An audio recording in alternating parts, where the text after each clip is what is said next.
एक बार महाराज कृष्णदेव राय ने सुना कि उनके नगर में चूहों ने आतंक फैला रखा है। चूहों से छुटकारा पाने के लिए महाराज ने 1000 बिल्लियां पालने का निर्णय लिया। महाराज का आदेश होते ही 1000 बिल्लियां मंगवाई गई।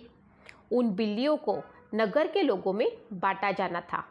जिसे बिल्ली दी गई उसे साथ में एक गाय भी दी गई ताकि उसका दूध पिलाकर बिल्ली को पाला जा सके।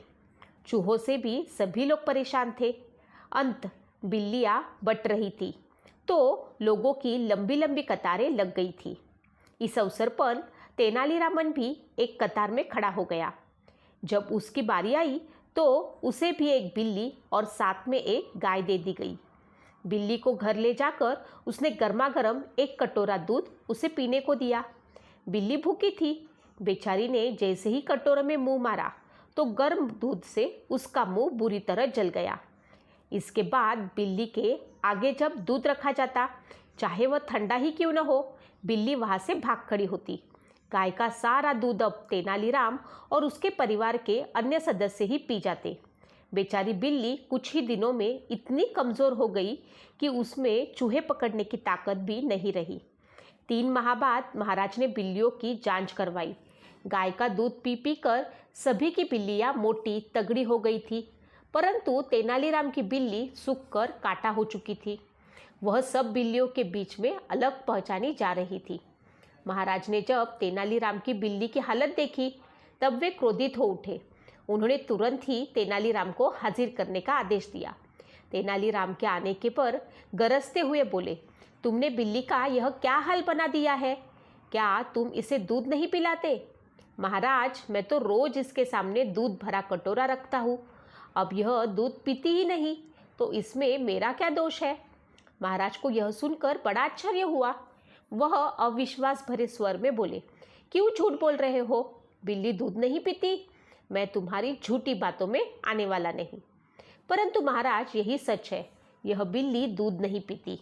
महाराज झल्लाकर बोले, ठीक है, यदि तुम्हारी बात सच निकली तो तुम्हें 100 स्वर्ण मुद्राएं दी जाएगी, अन्यथा 100 कोड़ों की सजा मिलेगी। मुझे मंजूर है। तेनालीराम शांत भाव से बोला। तुरंत ही महाराज ने एक सेवक से दूध का भरा कटोरा लाने का आदेश दिया। सेवक जल्द ही दूध से भरा कटोरा ले आया। अब महाराज ने तेनालीराम की बिल्ली को हाथ में उठाया और उसका सिर सहलाते हुए दूध के कटोरे के पास छोड़ते हुए कहा, बिल्ली रानी, दूध पियो। बिल्ली ने जैसे ही कटोरे में दूध देखा वह म्याऊं म्याऊं करती हुई वहां से भाग निकली। महाराज, अब तो आपको विश्वास हो गया कि मेरी बिल्ली दूध नहीं पीती। लाइए, अब मुझे 100 स्वर्ण मुद्राएं दीजिए। तेनालीराम ने कहा, वह तो ठीक है, लेकिन मैं एक बार उस बिल्ली को ध्यान से देखना चाहता हूँ। यह कहकर महाराज ने एक कोने में छिपी गई बिल्ली को पकड़कर लाने का आदेश दिया। बिल्ली को अच्छी तरह देखने पर उन्होंने पाया कि उसके मुंह में जले का एक बड़ा सा निशान है। वह उसी क्षण समझ गया कि बिल्ली मुंह जल जाने के कारण दूध नहीं कतराती है। वे तेनालीराम की तरफ देखते हुए बोले, अरे निर्दयी, तुमने इस बिल्ली को जानबूझकर गर्म दूध पिलाया ताकि यह दूध न पी सके। ऐसा करते हुए तुम्हें शर्म नहीं आई? तेनालीराम ने उत्तर दिया, महाराज, यह देखना तो राजा का कर्तव्य है कि उसके राज्य में बिल्लियों से पहले मनुष्य को, बच्चों को दूध मिलना चाहिए। इस बात पर महाराज हंस दिए। उन्होंने तेनालीराम को तुरंत ही 1000 स्वर्ण मुद्राएं भेज दी और बोले, तुम्हारा कहना ठीक है, परंतु मैं आशा करता हूँ भविष्य में तुम बेजुबान पशुओं के साथ